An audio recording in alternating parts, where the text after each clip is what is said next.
Peter Maravelis was an incredible guy too. He's the runner of City Lights, this great library in San Francisco, a very leftist one.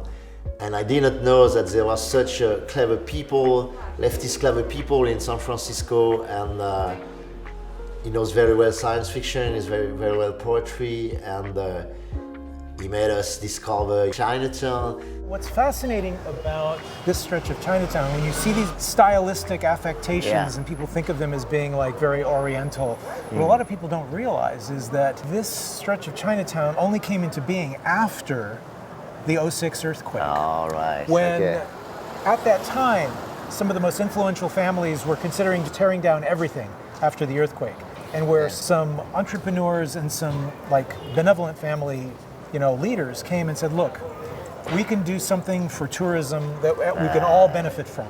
And so if we build these structures that are kind of thought of as being very oriental, that it will attract tourists from many different regions. And so this kind of artifice that we see, I mean, if you had gone to China at that time and looked at most of the structures, don't look anything at all like a lot of what you see. But moreover, there's this other element which involves politics. And another thing I would like to point out, as you look up, you'll see both communist Chinese flags on the top of certain buildings, and you'll see Taiwanese flags on other buildings. And this really kind of delineates the political influence between like Taiwan and the mainland. Okay.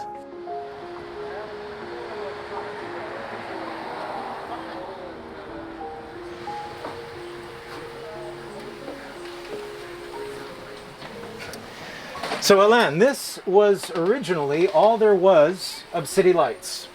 Just this little triangle for the first few years. And the publishing was upstairs, just in this little office.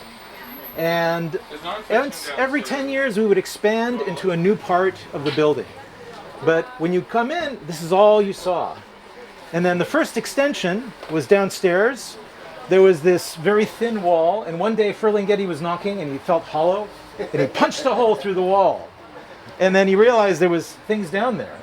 But what's very interesting, when he went down there, the first thing he saw was a dragon wrapped around itself. It was used as a martial arts studio. But also, if you look around on the walls, there's biblical sayings written on the walls. Later, he discovered that it was a Pentecostal church for many years.